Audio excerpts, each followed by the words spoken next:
আমাৰ পাকঘৰলৈ আপোনালোকক স্বাগতম জনাইছোঁ। এয়া মই কেঁচা আমৰ মিঠা আচাৰ বনাবলৈ লৈছোঁ। ইমান সাইজত মই আমকেইটা কাটি লৈছোঁ।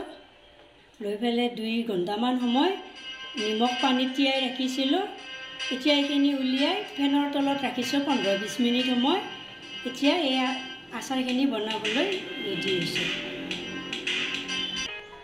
এয়া চেনি দিলোঁ। মিঠা আচাৰ বনাওঁ, চেনি অলপ বেছি লাগিব। ডাঙৰ কাপেৰে 1 কাপ দিছোঁ। পানী দিলে আচাৰ যিহেতুকে বেয়া হয়, মই ভিনেগাৰেৰে চেনিখিনি গলাই লওঁ।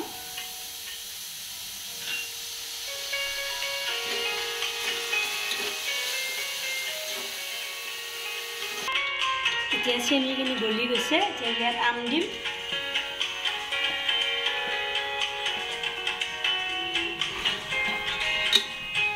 কম জুইত লৰাই থাকিম।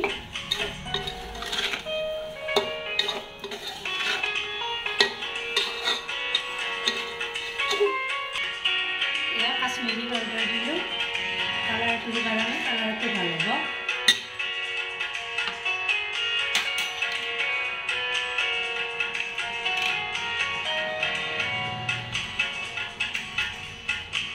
এয়া আচাৰৰ মছলা। আচাৰৰ মছলাৰ ভিডিঅ'টো মই ইয়াত দিছোঁয়ে, আপোনালোকে চালে গম পাব কি কি দিছোঁ। জিৰা, ধনিয়া, চব গুটি এইবিলাক বটি দিছিলোঁ। এতিয়া দিম জলকীয়াৰ গুড়ি।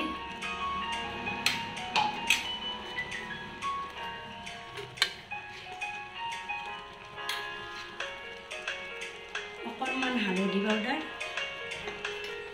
এইখিনি এতিয়া কম জুইত লৰাই থাকিম। এয়া নিমখ অলপ দিম।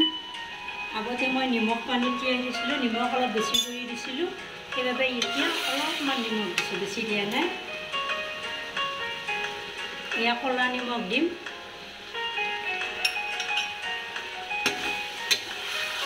এইখিনি কম জুইত লৰাই থাকিব লাগিব। চামুচ নেমুৰ ৰস দিলোঁ। এতিয়া চেনিখিনি এতিয়া লাগি নধৰে।